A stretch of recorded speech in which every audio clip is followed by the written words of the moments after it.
Mari kita bersatu di dalam doa. Ya Yesus Kristus, kami bersyukur kepadamu oleh karena kasih-Mu bagi kami. Allah Tritunggal yang Esa, oh Tuhan yang sungguh-sungguh memperhatikan seluruh kehidupan kami. Hari ini kami datang kepadamu memohon belas kasihan Tuhan, memohon pertolongan Tuhan, supaya kami boleh mengerti kebenaran firman-Mu. Buka hati kami Tuhan, supaya kami boleh mengerti kebenaran-Mu pada saat ini. Dalam Kristus Yesus, kami bersyukur dan berdoa kepadamu. Amin. Shalom, kaum ibu yang terkasih dalam nama Tuhan Yesus Kristus. Sebelum kita mendengarkan firman Tuhan, mari terlebih dahulu kita membaca firman Tuhan di dalam Matius pasal yang ke-14, ayat yang ke-22 sampai dengan ayat yang ke-33. Matius pasal 14 ayat 22 sampai dengan ayat yang ke-33. Demikian firman Tuhan bagi kita. Sesudah itu Yesus memerintahkan murid-muridnya naik ke perahu dan mendahuluinya ke seberang. Sementara itu ia menyuruh orang banyak pulang. Dan setelah orang banyak itu disuruhnya pulang, Yesus naik ke atas bukit untuk berdoa seorang diri. Ketika hari sudah malam, ia sendirian di situ. Perahu murid-muridnya sudah beberapa mil jauhnya dari pantai dan diombang-ambingkan gelombang karena angin sakal. Kira-kira jam 3 malam, datanglah Yesus kepada mereka berjalan di atas air. Ketika murid-muridnya melihat dia berjalan di atas air, mereka terkejut dan berseru, "Itu hantu!" Lalu berteriak-teriak karena takut. Tetapi segera Yesus berkata kepada mereka, "Tenanglah, aku ini, jangan takut." Lalu Petrus berseru dan menjawab dia, "Tuhan, apabila Engkau itu, suruhlah aku datang kepadamu berjalan di atas air." Kata Yesus, "Datanglah." Maka Petrus turun dari perahu dan berjalan di atas air mendapatkan Yesus. Tetapi ketika dirasakannya tiupan angin, takutlah ia dan mulai tenggelam lalu berteriak, "Tuhan, tolonglah aku." Segera Yesus mengulurkan tangannya memegang dia dan berkata, "Hai orang yang kurang percaya, mengapa engkau bimbang?" Lalu mereka naik ke perahu dan angin pun redalah. Dan orang-orang yang ada di perahu menyembah dia. Katanya, "Sesungguhnya engkau anak Allah." Kaum ibu yang terkasih dalam nama Tuhan Yesus Kristus, topik kita hari ini berbicara tentang kebimbangan versus iman. Ragu-ragu adalah merupakan ciri daripada orang yang bimbang. Dalam firman Tuhan yang kita baca tadi, orang yang bimbang itu disebut adalah sebagai orang yang kurang percaya. Ketidakpastian menyebabkan orang tersebut kehilangan keseimbangan dan akhirnya mengganggu orang untuk mengambil satu keputusan. Di dalam kitab Yakobus, kalau kita membaca di dalam Yakobus pasal 1 ayat 7 dan ayat 8, firman Tuhan mengatakan orang yang berdua hati atau yang tidak memiliki kemantapan di dalam kelakuannya, orang yang demikian janganlah mengira bahwa ia akan menerima sesuatu dari Tuhan. Jadi orang yang bimbang dikatakan dia tidak akan mendapatkan apa-apa dari Tuhan. Kenapa? Karena dia tidak bisa memutuskan yang mana yang harus dilakukan. Nah, kaum ibu yang terkasih, adakah di antara kita orang yang sudah beriman kepada Kristus Yesus, sudah berdoa, sudah menyerahkan segala sesuatu kepada Tuhan, tetapi masih ada di dalam hati kita sesuatu hal yang muncul, sesuatu hal yang kita ragu. Jangan-jangan Tuhan tidak tolong, jangan-jangan Tuhan tidak datang, jangan-jangan Tuhan itu tidak ada, atau segala macam pertanyaan-pertanyaan di dalam logika kita, di dalam alam berpikir kita, yang membuat kita dalam tanda kutip meragukan keberadaan, meragukan kekuasaan daripada Tuhan kita. Saudara dan kaum ibu yang terkasih, apakah kebimbangan dalam diri orang beriman itu adalah sesuatu hal yang wajar? Adakah atau apakah kebimbangan itu sama dengan tidak mempercayai Tuhan? Apakah kebimbangan itu merupakan satu dosa?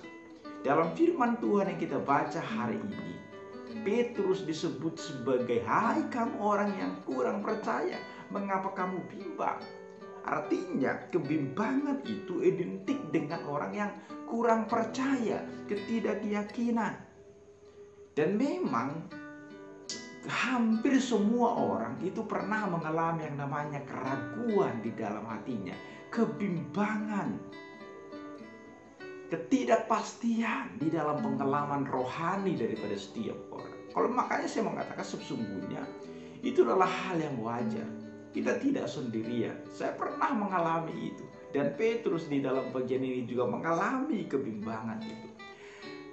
Ketika Musa itu naik ke Gunung Sinai untuk menerima Taurat dari tangan Allah, dan ketika dia lama tidak turun-turun dari Gunung Sinai itu, maka orang Israel itu meragukan apakah Musa ini akan kembali, apakah Musa ini akan datang. Dan akhirnya yang mereka lakukan adalah mereka membuat anak lembu tuangan, dan kemudian mereka justru menyembah anak lembu tuangan itu. Dalam Keluaran 32 ayat yang ke-8 kita bisa melihat itu. Maka dari sini satu hal kita bisa lihat adalah orang bisa murtad akibat daripada kebimbangan dan ketidakpastian di dalam hidup. Jadi kebimbangan itu memang adalah sesuatu hal yang berbahaya. Kita bisa akhirnya mengalihkan perhatian kita, pusat perhatian kita, keyakinan kita kepada Tuhan. Maka itu sebabnya lawan daripada kebimbangan itu adalah iman. Itu sebabnya Yakobus juga mendorong supaya setiap orang yang sedang mengalami ujian untuk apa? Memohon kepada Tuhan supaya Tuhan memberikan iman kepadanya. Dalam Yakobus 1 ayat 5 sampai dengan ayat yang ke-6. Jadi kita harus mengingat bahwa keraguan dapat menjadi alat yang efektif bagi si iblis. Di dalam diri kita, iblis bisa memberikan ketidakpastian. Sama seperti yang diberikan oleh iblis kepada Hawa. Dengan bertanya, tentulah Allah berfirman, semua pohon dalam taman ini jangan kamu makan buahnya, bukan?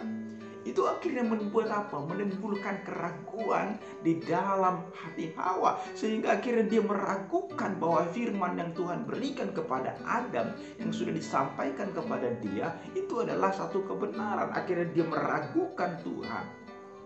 Iblis akhirnya bisa merongrong kita dengan berbagai kebimbangan di wilayah kelemahan-kelemahan utama kita di dalam hidup kita ini. Maka ketidaktaatan, kekecewaan, depresi, penyakit, bahkan pertambahan usia dapat menimbulkan atau mencetuskan kebimbangan di dalam diri seseorang.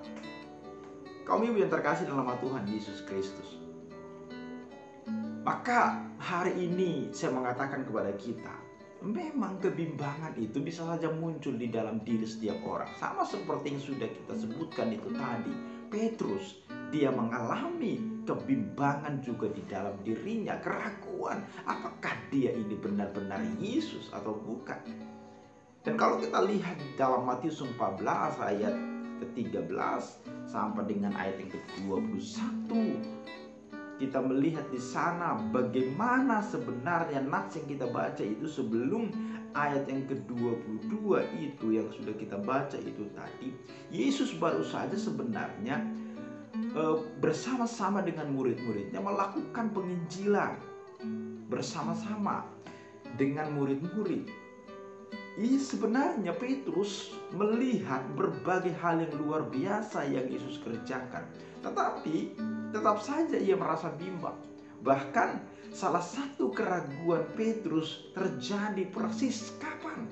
Setelah dia atau menyaksikan bagaimana Yesus melakukan mujizat, memberikan makan 5.000 orang dengan hanya 2 potong ikan dan 5 roti. dan Petrus mengalami keraguan dan juga bersama dengan murid-muridnya yang lain. Di ayat 22 yang sudah kita baca itu, Yesus memerintahkan murid-muridnya naik ke perahu untuk mendahuluinya, dan Yesus berdoa, dan para murid kemudian menghadapi tantangan karena perahu yang baru berjalan itu dihembus atau diterpa oleh angin sakal, sehingga akhirnya perahu yang mereka tumpangi itu terombang-ambing. Dalam kondisi ketidaksanggupan dan dalam bahaya ini, apa yang harus sebenarnya dilakukan? Apa yang membuat kita atau apa yang harus kita kerjakan supaya kita tidak bimbang di dalam kondisi di mana sepertinya nyawa akan bermelayang? Mari kita lihat firman Tuhan ini. Yang pertama harus kita pahami, kalau kita membaca nanti di ayat 22 sampai dengan 24 itu, harus hal pertama yang kita sadar supaya kita tidak mengalami kebimbangan di dalam hidup. Kita harus paham bahwa di dalam hidup selalu ada persoalan, selalu ada masalah, selalu ada badai.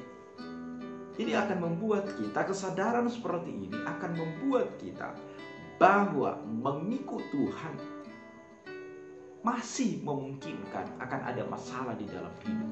Dan ini harusnya membuat kita tidak bimbang.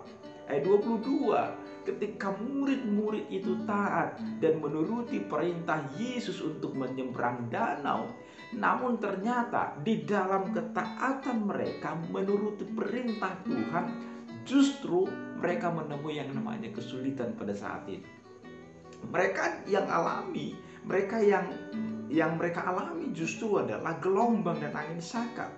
Dan itu realita. Mengikuti Yesus dan melaksanakan perintahnya bukanlah satu hal atau satu jaminan bagi kita bahwa kita akan menghadapi jalan tol yang lapang, lancar, dan nyaman untuk dilalui. Justru Yesus memberikan peringatan bagi kita saat ini. Waktu mengikut Dia, ketika kita melakukan taat kepada perintahnya, masalah akan kita hadapi. Murid-murid bukan hanya sebentar mengalami gelombang itu, tetapi kalau kita lihat kronologi daripada waktu, ketika Yesus memberikan makan 5.000 orang, waktunya sudah mulai malam, itu ayat 15 itu. Dan kemudian ketika Yesus berdoa dan memerintahkan murid-muridnya menyeberang, hari sudah malam, ayat 22 dan 23 itu. Dan kemudian lihat, baru jam 3 pagi Yesus datang kepada mereka di ayat yang ke-25. Artinya pergumulan, persoalan yang mereka hadapi itu waktunya cukup lama. Bukan 1 jam, 2 jam, tapi lebih daripada itu. Jadi semalam-malaman murid-murid itu didera gelombang dan angin sakal ketika mereka melakukan kehendak Tuhan. Dan ini membuat sebenarnya murid-murid mempertanyakan kenapa Tuhan Yesus nggak segera datang menolong mereka. Sementara pada waktu itu mereka sangat-sangat membutuhkan pertolongan Yesus. Dan kemungkinan besar murid-murid sesungguhnya mulai mempertanyakan kenapa gelombang dan angin sakal itu menerpa mereka, sementara mereka itu sedang melakukan kehendak Tuhan, sedang melakukan perintah Tuhan. Mungkin sebagian dari mereka sudah frustasi dan akhirnya mempersalahkan Tuhan yang memerintahkan mereka untuk menyeberang. Ini hal pertama yang harus kita sadari supaya kita tidak bimbang di dalam mengikut Tuhan. Sebagai orang percaya, jangan hanya mau diberkati Tuhan, tetapi kita tidak mau permasalahan, kita tidak mau ada gelombang. Ingatlah, sekali lagi saya mengatakan, di dalam mengikut Tuhan selalu ada persoalan, masalah. Tetapi ingatlah, jangan itu membuat kita bimbang. Tapi kita harus semakin yakin di dalam ketaatan kita pun Tuhan bisa saja memberikan sesuatu bagi kita. Apakah kita tetap setia mengikut Dia? Apakah kita tetap beriman kepada Dia? Yang kedua, kaum ibu yang terkasih, ayat 25 sampai dengan ayat yang ke-27, kita melihat di sana bagaimana kemudian pertolongan Tuhan nyata. Jadi yang membuat kita tidak bimbang di dalam hidup dari ayat 25-27 ini kita harus tahu bahwa pertolongan dan cara Tuhan selalu ada dan Dia tetap akan datang menolong kita. Itu harusnya membuat kita tidak ragu untuk percaya. Itu membuat kita tidak bimbang di dalam mengikut Tuhan. Kita lihat di dalam waktu yang tepat Tuhan datang dan Dia menampakkan diri kepada murid-muridnya. Tuhan mengatasi waktu dan ruang. Tuhan mengatasi hukum alam dengan berjalan di atas air dan menghampiri murid-muridnya. Tetapi apa yang terjadi? Justru ketika Tuhan datang menghampiri murid-murid pada waktu itu, mereka tidak kenal siapa itu Tuhan. Bahkan mereka katakan Tuhan itu adalah hantu. Ayat yang ke-26 itu. Jadi hal ini kita lihat, kaum ibu yang terkasih, kalau kita lihat diri kita, berapa banyak di antara kita yang juga mengalami kondisi seperti ini karena persoalan yang datang bertubi-tubi, karena himpitan hidup, masalah yang tidak kunjung selesai. Akhirnya kita nggak mengenali Tuhan yang datang menghampiri kita, membuat kita justru bimbang, meragukan Tuhan. Atau karena keterbatasan pemikiran kita mengatasi cara Tuhan bekerja, murid-murid berpikir kalaupun Tuhan datang, harusnya dia naik perahu datang menyeberang menjumpai mereka. Jadi Tuhan datang, tapi ketika Tuhan datang dengan berjalan kaki di atas air, membuat murid-murid tidak bisa menerima kehadiran Tuhan dengan cara seperti itu, sehingga mereka menyebutkan Tuhan itu sebagai hantu. Saya mau katakan adalah, jangan kita mengatur caranya Tuhan menolong kita. Karena kadang-kala Tuhan menolong kita dengan memberikan masalah. Kadang-kala Tuhan menolong kita itu di luar logika berpikir kita. Cara Tuhan menolong tidak selalu sama. Cara Tuhan menolong kita kadang-kala itu di luar logika kita. Jadi jangan akhirnya kita menolak berkat pertolongan karena tidak sesuai dengan logika kita. Kaum ibu yang terkasih dalam Tuhan Yesus Kristus, itu harus menjadi satu pegangan bagi kita. Tuhan itu jauh di luar daripada logika kita. Bahkan sering sekali pertolongan Tuhan, cara Tuhan menolong kita itu di luar daripada logika. Ini menunjukkan bagi kita bahwa logika kita sering sekali membuat kita meragukan keberadaan Tuhan. Logika kita sering sekali membuat kita bimbang. Itu sebabnya logika itu harus tunduk di bawah iman. Karena sumber kebimbangan itu logika. Saya tidak mengatakan logika tidak penting, tetapi logika itu harus diatasi oleh iman. Ini akan membuat kita akhirnya bisa mengurangi atau bahkan menghilangkan kebimbangan di dalam diri kita. Dan Yesus sebagai Tuhan yang luar biasa, walaupun murid-muridnya tidak mengenalinya, justru mengatakan dia itu hantu, tetapi Yesus tetap menghampiri murid-murid dengan menyatakan keberadaan dirinya. Ayat 27, tapi Yesus juga berkata kepada mereka, tenanglah, aku ini, jangan takut. It's me. Ini aku, Yesus. Dia menyatakan diri di hadapan murid-murid. Yang ketiga, kaum ibu yang terkasih, apa yang membuat kita tidak ragu atau tidak bimbang di dalam kehidupan kita? Ayat 28 sampai dengan 33, kita melihat dan diajak supaya kita sungguh-sungguh beriman, supaya kita sungguh-sungguh percaya kepada Yesus Kristus. Ketika Yesus sudah menyatakan dirinya kepada murid-murid, namun sekali lagi dengan kebodohan dan ketidakpercayaan, kebimbangan murid-murid sebagai manusia, kita lihat Petrus justru meminta tanda kepada Yesus supaya dia itu bisa berjalan di atas air. Kalau benar engkau itu adalah Yesus, suruhlah aku datang ke sana supaya aku berjalan. Kemudian Yesus berkata, kalau kita membaca di dalam Matius pasal 14 ayat 29 itu, Yesus berkata, datanglah. Maka Petrus turun dari perahu dan berjalan di atas air mendapatkan Yesus. Mengapa Petrus akhirnya sanggup berjalan di atas air?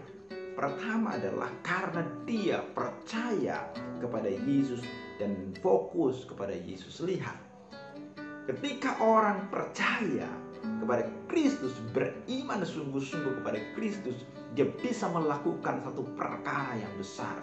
Dia bisa melakukan hal yang di luar daripada logika berpikir manusia.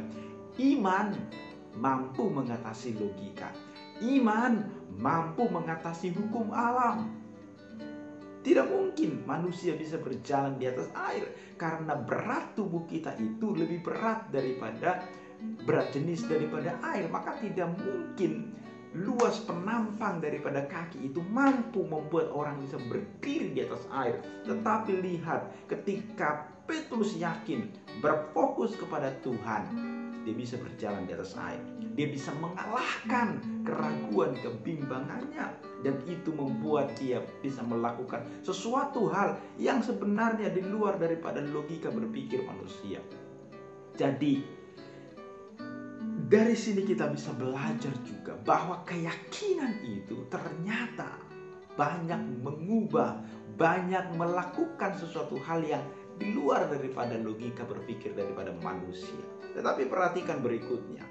Ketika dirasakan Petrus tiupan angin, maka ia mulai takut. Dan akhirnya apa? Dia mulai tenggelam lalu berteriak, "Tuhan tolong aku." Ayat yang ke-30 itu. Petrus mulai tenggelam ketika kapan? Ketika dia mengalami kebimbangan di dalam hidup. Tiupan angin seolah menyadarkan bahwa tidak mungkin sebagai manusia bisa berjalan di atas air. Padahal Petrus sudah membuktikan kalau itu mungkin terjadi saat ia percaya sepenuhnya kepada Kristus. Dan kemudian ayat 31 yang Yesus lakukan adalah apa? Yesus segera mengulurkan tangannya, memegang dia dan berkata, "Hai kamu orang yang kurang percaya, mengapa engkau bimbang?" Kaum ibu yang terkasih, sering sekali kita gagal melakukan hal-hal tertentu bukan karena kita nggak mampu, tetapi kenapa? Karena kita bimbang. Kita tidak percaya bahwa penyertaan Tuhan, meskipun sudah berkali-kali dia membuktikan kasihnya kepada kita, tapi sering sekali keraguan itu, kebimbangan itu timbul di dalam diri kita. Ketika Petrus mendapatkan kesempatan untuk mengalami satu perkara yang besar, mengalami mujizat, dia bisa berjalan di atas air. Tetapi justru kemudian ketika mulai ada hembusan angin, dia mulai bimbang. Dia kembali ke posisi khawatir. Dia mulai risau karena angin, gelombang, kegelapan yang ada di sekitarnya. Kondisi bimbang, kekhawatiran ternyata sangat berbahaya dan mampu atau bisa menyebabkan kita kehilangan kesempatan untuk mengalami perkara yang besar bersama dengan Tuhan, untuk mengalami mujizat Allah lebih lama lagi. Ini harus menjadi satu pelajaran bagi kita. Di sini kita melihat bahwa ternyata kebimbangan hati membuat kita kehilangan juga apa yang sebenarnya sudah kita miliki sejak lama. Dari peristiwa Petrus ini, kita belajar bahwa untuk bisa mengalami pertolongan kuasa daripada Allah, kita tidak bisa bergantung kepada kondisi dan orang-orang di sekitar kita. Semuanya harus bergantung kepada Tuhan sebagai sumber kuasa dan pertolongan kita. Di dalam menghadapi tantangan hidup, di dalam menghadapi semua persoalan, saya mau katakan adalah sudah pasti ada resiko yang harus kita hadapi. Itu sebabnya kaum ibu yang terkasih, fokuslah kepada Tuhan. Jangan bimbang, karena kebimbangan itu membuat kita akan justru mengalami persoalan yang baru. Justru akan semakin lama di dalam pergumulan dan persoalan itu. Kalau Petrus melihat Yesus dari jauh, sesuai karakternya yang spontanitas, maka ia meminta agar boleh datang kepada Yesus dan berjalan di atas air. Dan Tuhan mengatakan, "Datanglah." Maka Petrus turun dari perahu dan berjalan di atas air mendapatkan Yesus. Tetapi ketika Petrus mulai bimbang dan ragu, itu yang menyebabkan dia mulai tenggelam. Kaum ibu yang terkasih dalam nama Tuhan Yesus Kristus, ketika kepercayaan kita sungguh-sungguh dan kita tidak bimbang, apa yang saya katakan itu tadi, kita mampu melakukan perkara yang besar, kita mampu menyelesaikan persoalan-persoalan kita. Dan cara yang dilakukan Petrus adalah dia mempercayakan masalahnya kepada Tuhan.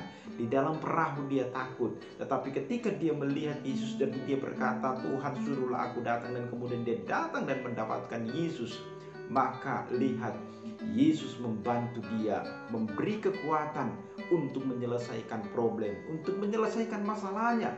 Dan orang percaya yang bertanggung jawab adalah orang yang percaya, yang berani masuk menghadapi tantangan. Seperti ketika Tuhan suruh datanglah, maka kita datang kepada Tuhan. Sekalipun itu di luar logika, tapi kalau Tuhan suruh, maka kita harus taat dan percaya kepadanya. Dan lihat, Petrus melakukan perkara besar, tapi ketika dia mulai tidak yakin, mulai bimbang, masalah itu kembali datang.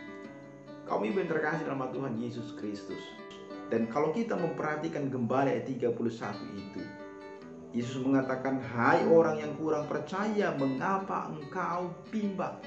Jadi lewat pernyataan Yesus ini, penyebab kita kehilangan mujizat daripada Allah adalah karena kita tidak percaya, karena kita bimbang.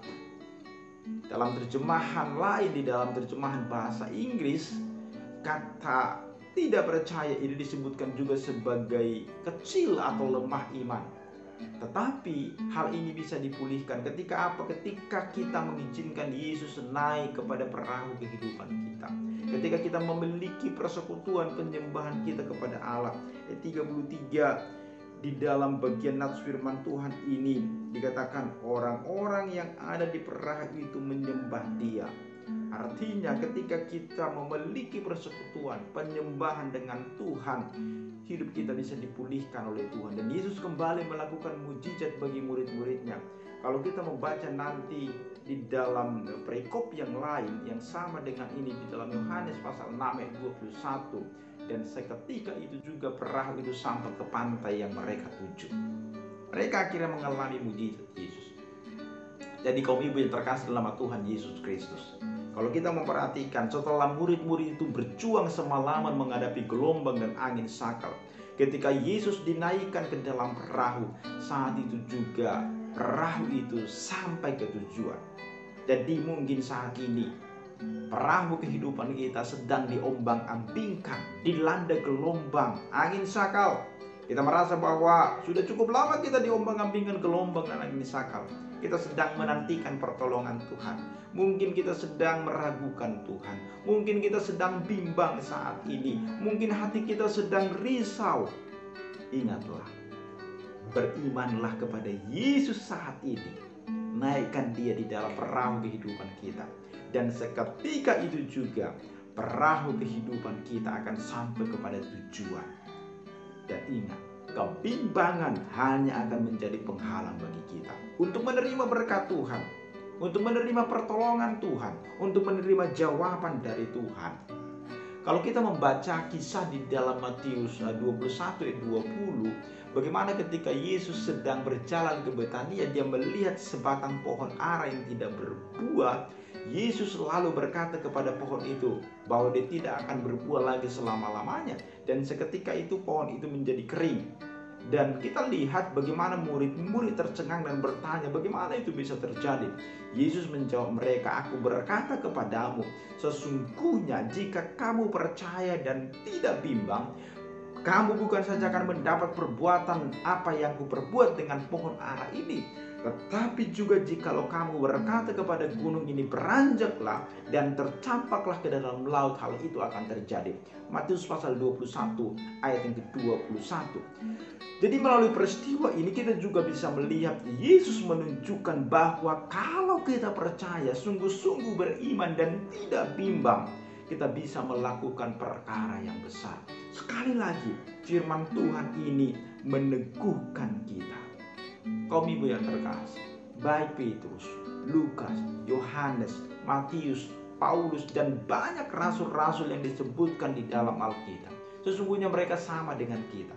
Mereka mengalami pergumulan hidup yang tidak mudah selama mengikut Yesus, selama mereka menginjil ke berbagai tempat.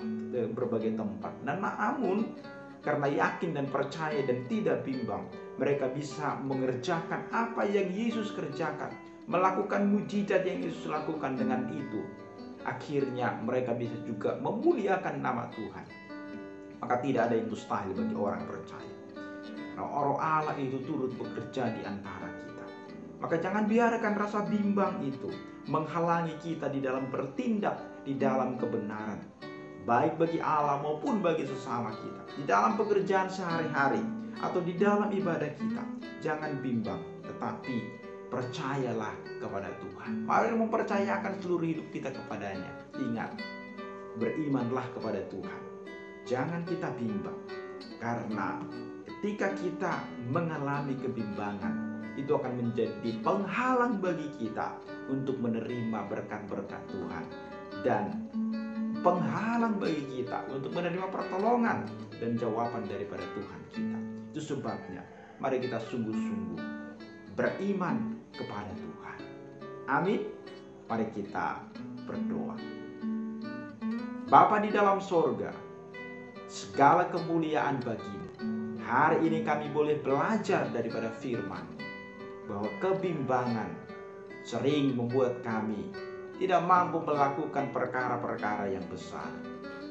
Hari ini kami belajar beriman kepada Tuhan, membuat kami mampu berjalan di atas air, mengatasi persoalan problem yang ada di dalam kehidupan kami.